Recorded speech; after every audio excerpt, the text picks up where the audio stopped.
नमस्कार, मैं कृतिका। आज मैं कथा और कहानियाँ में आपको सुनाने जा रही हूँ थावे वाली मैया की कहानी। थावे वाली मैया का मंदिर बिहार के गोपालगंज जिले के कुछ दूर पर स्थित है। लोगों का ऐसा कहना है कि आज से बहुत सालों पहले वहाँ माँ के एक बहुत बड़े भक्त रहते थे, जिनका नाम था रहसु भगत, जो माँ को बहुत प्यारे थे। और उस वक्त वहाँ जिन राजा का राज्य था, उनका नाम मनन सिंह था। वह भी खुद को माँ का भक्त मानते थे। उस वक्त वहाँ अनाज की कमी हो गई थी। लोग बिना अन्न के परेशान हो रहे थे। लेकिन रहसु भगत पर माँ की असीम कृपा थी। वह खेत में दौरी करते, वह भी बाघों के गले में सर्प बांध के, और उससे जो अनाज निकलता उससे वह वहाँ के लोगों की भी मदद करते। जब राजा को यह बात पता चली तो उन्हें लगा कि उनकी लोकप्रियता कहीं कम न हो जाए।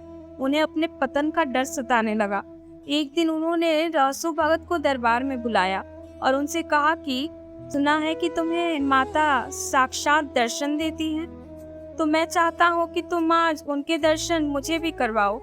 तुम समझ लो, आज तुम्हारे भक्ति की परीक्षा की घड़ी है। यह सुनकर रहसु भगत माता का ध्यान करने लगे और माता से कहने लगे कि माँ, आज भक्त की लाज आपको ही रखनी है और यहाँ सबको दर्शन दीजिए। माँ उस समय कामरूप कामाख्या में थी और माँ अपने धर्म से बंधी हुई थी। उन्होंने रहसु से कहा कि रहसु, मैं अभी नहीं आ सकती। तुम राजा को समझाओ कि वह अपना यह हठ छोड़ दे। लेकिन राजा बहुत हठी था, वह अपना हठ नहीं छोड़ रहा था। भगत रहसु ने माँ से कहा कि माँ, आज मेरे भक्ति की परीक्षा है और मेरे मौत का समय है। आपको दर्शन देना ही होगा। माँ ने रहसु की बात सुनी और उसके बाद वह कामाख्या देवी से चलकर कोलकाता पहुंची, फिर कोलकाता से चलकर देवघर। देवघर आकर भी माँ चाहती थी कि उन्हें आना ना पड़े, क्योंकि माँ को पता था कि उनके आते ही सबका विनाश तय है। लेकिन माँ ने अपने भक्त की विवशता देखी और माँ क्रोधित हो उठी।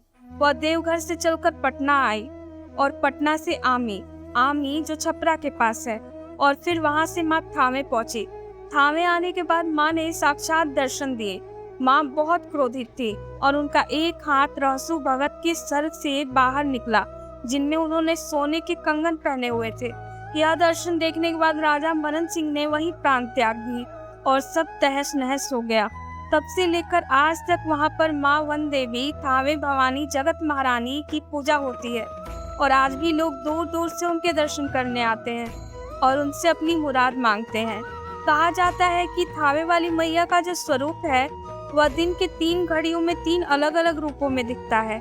सुबह के समय वह बाल रूप में दिखती हैं, दोपहर के समय वो युवा रूप में दिखती हैं और शाम के समय होते होते वह वृद्धावस्था में रहती हैं। उनकी महिमा अपरंपार है। उनके दर्शन का सौभाग्य हर किसी को नहीं मिलता। मैंने भी उनके दर्शन किए हैं, यह मेरा सौभाग्य है। बोलिए थावे भवानी की जय।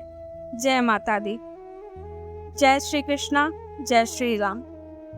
कमेंट करके आप जरूर बताइएगा कि क्या आपको थावे वाली मैया के दर्शन का सौभाग्य प्राप्त हुआ है।